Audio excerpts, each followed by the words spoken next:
Kung maalala ninyo, itong si Lucy na ginagawa nating Street GP concept na dating Malaysian concept, ngayon babaguhin na naman natin dahil nag-research ako at meron akong nakitang Raider 150 Indo concept. Wala pa ako masyadong nakikita sa Pinas na gumagawa ng Indo concept pagdating sa underbone. Pero kung meron man, pwedeng patag dito sa comment section or ilapag nyo sa comment section yung mga nag-i-Indo concept na mga underbone. Kasi kadalasan na Indo concept, alam naman natin na scooter agad yan. Pero dahil sa kakapanood ko ng mga video at kaka-research ko, nakakita ako ng mga Raider 150 na Indo concept. Kitang-kita nyo naman yung mga tindigan na yan, pang araw-araw talaga. Hindi lang pang araw-araw, poging-pogi pa. Kaya tara mga kalusyuper, maglalambing ulit ako sa inyo ng isang puso naman dyan para sa paglipat na naman ni Lucy sa Indo concept.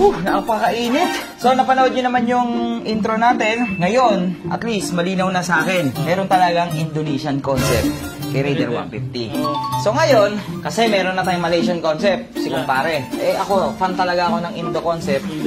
Kita nyo naman si Diwata, ayan, baklas na naman. Dahil nakumpirmado ko nang may Indo concept sa Raider 150. Tapos ka na, Lucy. Yan. So ngayon kasi, yung mga naiisip kong mga ikakabit natin kay Lucy ngayon, masyadong plain yung puti na mags. Tingnan mo, pakita mo. Di ba ang puti, ang plain? Walang dating. So babalik natin itong pulang mags. Yun. Pero makakapalang gulong. Wow, ganda ng trip natin ah. Baklas kabit.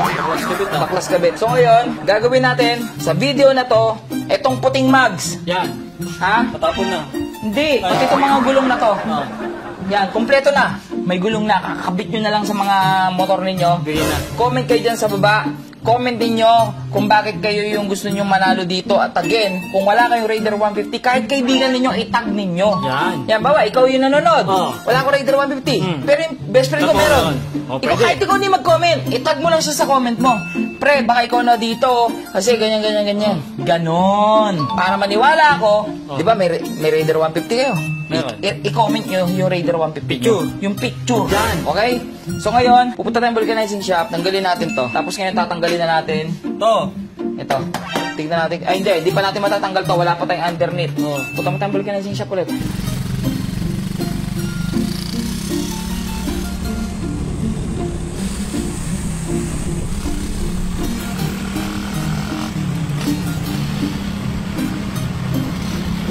Sa mga oras na to, tinatanggal na po natin yung mags. Nagbago na naman ang isip ko. Yung kulay puti na lang po talaga yung ipamimigay kong mags para sa inyo. Ito pong candy red ay gagamitin na lang po natin muli para dito kay Lucy. Indo concept, boy, no? Nakakabaliw. Sa iba hindi ma-appreciate to kasi nasanay tayo ng matatabang maninipis na bilog, lowered. Pero kasi ang Indo concept hindi ganun. Ang Indo concept, pogi, pang araw-araw. Yan. Tingnan mo naman, boy.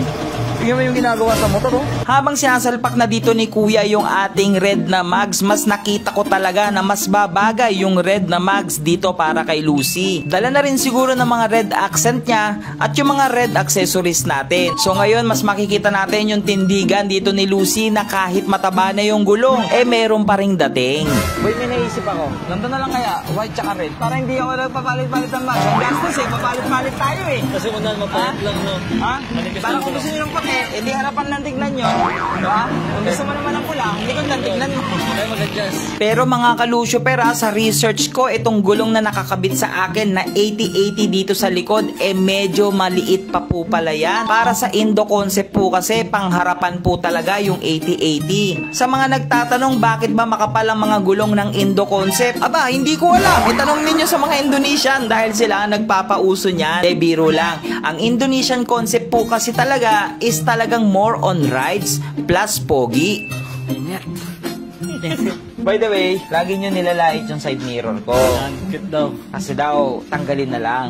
Pogi naman talaga walang side mirror. Pero kasi, huhulihin naman tayo. Pang-araw nga yan eh. Paano pala checkpoint yan? Ano sasabihin mo sa checkpoint? Ang motor show. Pogi naman sir. Ang motor show. Huli ka. Kailangan side mirror. Dahil lagi nyo nilalait yung side mirror ko, bumili akong bago. Mumurahin lang. Pero, ang ganda dito kasi boy, ito yung tinatawag nilang chrome stem. Para malinis tignan chrome. Tapos, may binili ako pang Indonesian concept.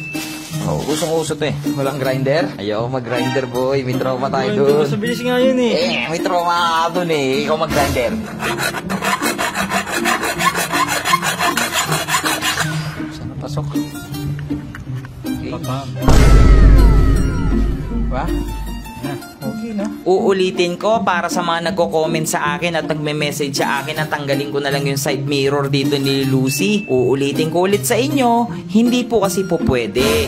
Lalo na po ngayon, sobrang init po ng checkpoint dahil nga election na po. Kaya ang dami mga checkpoint ngayon sa daan. Tapos wala tayong side mirror. Ay nako, talagang violation ang aabutin natin. Kaya ito, meron akong kinabit dito na mas popogi pa rin yung motor natin kahit na may side mirror. Yung mga boy, doon ka nga. Tingnan mo nga. Tingnan mo yung forma. Ano boy?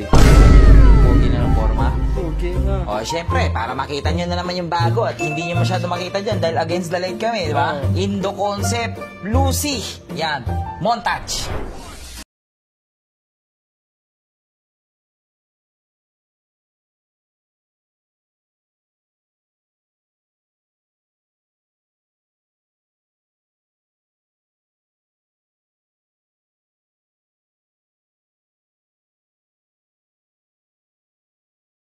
Napakainit.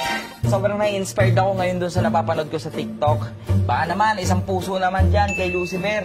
Hindi ko pini-wish italunin yon. Inspired. Inspired Natutuwa siya. talaga ako kasi wala pa akong nakikitang Pinoy na gumagawa ng ganun. Yun. So ngayon naisip ko si Lucy Gratin. ang pwedeng sumabay dun sa mga Indonesian na napapanood natin yun. Diba? Pasasabayin ko to. Kaya pusuan nyo naman.